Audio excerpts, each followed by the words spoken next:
Bom, gente, como eu já falei, né, a entrevista começa agora com o grupo Carmim e a peça deles, Jaci, foi eleita pelo jornal Estado de São Paulo um dos 10 melhores espetáculos do Brasil em 2016 e acaba de fazer uma temporada aqui no Sesc Pinheiros, em São Paulo. Eles voltam a Natal para mais uma temporada aqui dessa peça que eu já vi e eu adorei, com 10 apresentações durante todos os fins de semana de abril. E recebo agora o Henrique Fontes e a Quitéria Kelly. Sejam bem-vindos ao nosso programa. Obrigada. Obrigado. Primeiramente, parabéns pelos 10 anos, né? Deve ser uma conquista muito boa para vocês. Vocês participaram de outros grupos de teatro, já tem uma história consolidada aqui na nossa cidade, né? Como é que para vocês estar fazendo 10 anos com um grupo de teatro? Porque a gente sabe que é muito bom, mas é difícil, né? Demais. É realmente resistência, né? Viver de teatro. E a gente praticamente vive de teatro, né, Henrique? Mesmo fazendo outras coisas, mas é sempre dentro desse universo do mundo das artes cênicas. Então, é guerrilha, é guerrilha. Ah, que bom. E a gente adora receber vocês aqui, a gente já recebeu outros grupos de teatro. As nossas portas estão sempre abertas para que a gente possa mostrar para o pessoal de casa que a nossa cidade tem cultura sim, tem teatro sim, tem peças extraordinárias, assim como a de vocês, né? Vamos falar um pouquinho sobre essa peça aqui.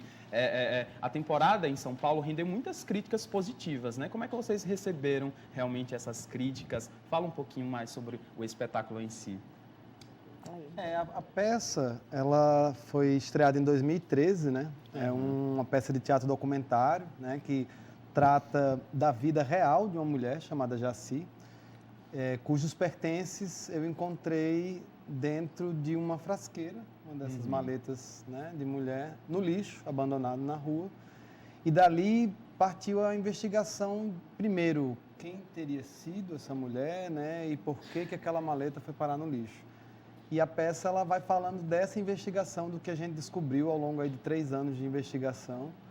E isso passa pela história da cidade, passa pela história contemporânea brasileira, porque vai desde a Segunda Guerra Mundial, que Natal teve aí, né, um marco importante, mas também a ditadura militar, enfim, vários outros aspectos da política também local, a gente toca.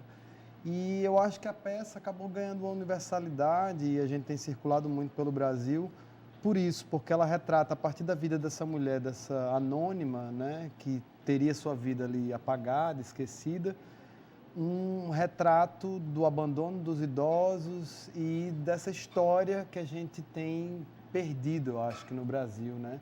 Um pouco desse entendimento da memória, né? E aí essa trajetória aí de 90 anos, que foi o tempo que ela viveu, é retratada em cena.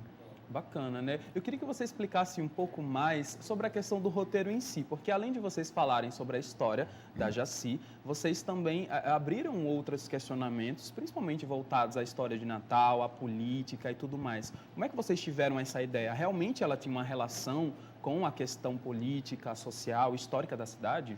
Na verdade, isso foi sendo descoberto no processo de montagem, né? A princípio, eu e Henrique, a gente tinha essa ideia, essa vontade de falar sobre a velhice, porque nós estávamos ficando velhos, que estamos ficando velhos. Mas em boa forma. Em boa forma. Envelhecendo em Natal, sendo atores, fazendo arte em pleno século XXI. E aí, no meio da nossa pesquisa, surge essa frasqueira. E quem é essa mulher? Por que jogaram isso fora? Todas essas questões foram permeando meio que essa pesquisa e a gente foi descobrindo, né, a partir dessa investigação, as relações que ela teve com a história da cidade, com a história do Brasil e com as nossas histórias também, né? A gente meio que coloca também. Henrique é um dos dramaturgos da peça, além dele tem Pablo Capistrano e Iracema Macedo.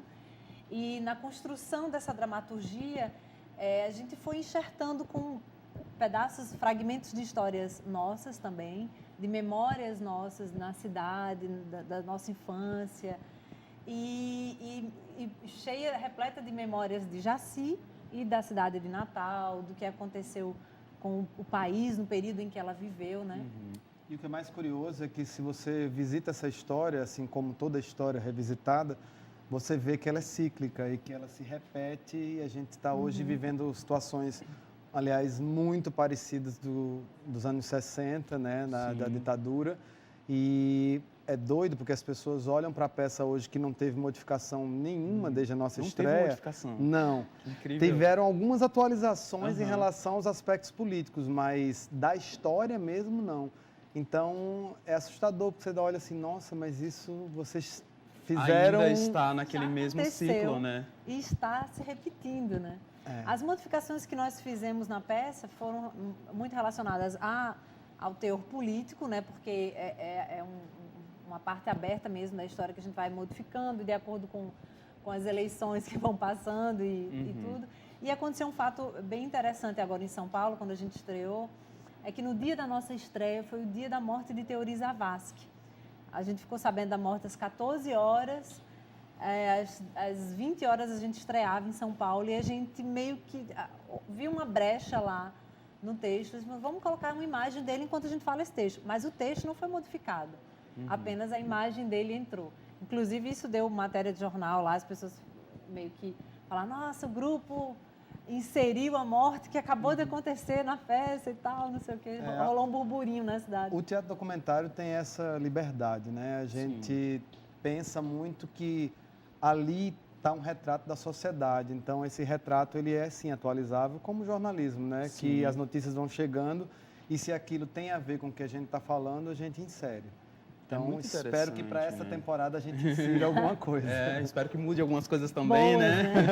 Olha só, a peça é construída em cima de ficção e realidade e traz alguns mistérios, né? Vocês elencaram um dado interessante. Segundo o censo do IBGE, a população de idosos no Nordeste, por exemplo, cresceu de 5,1% em 1991 para 7,2% em 2010. Segundo a Fundação Perseu Abramo, que investiga o crescimento e a qualidade de vida dos idosos no Brasil, esse crescimento saltará de 8% para 16% ao ano nos próximos 25 anos. Vocês também retratam, principalmente a questão, como vocês já falaram, né, da questão do envelhecimento. O que vocês abordam mais na peça, assim, em relação à questão do envelhecimento, por tratar de uma mulher também, né?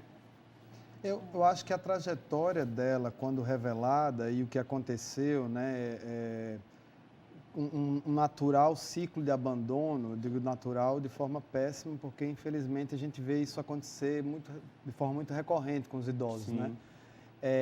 Retrata muito como os idosos, as suas histórias, a sua vida, a própria condição que se dá ao idoso de acessibilidade, de diversão, de mesmo poder funcionar na sociedade hoje, né? Em Natal especificamente, talvez até um pouco pior do que muitas capitais, retrata isso, que o idoso vai virando aquela pessoa que não serve mais à sociedade, porque ele está fora dos meios produtivos, ele não está tão consumidor quanto os jovens, talvez, e aí não interessa à sociedade, né? O que é um horror, sem tamanho. Então, a falta de políticas públicas denunciam isso também.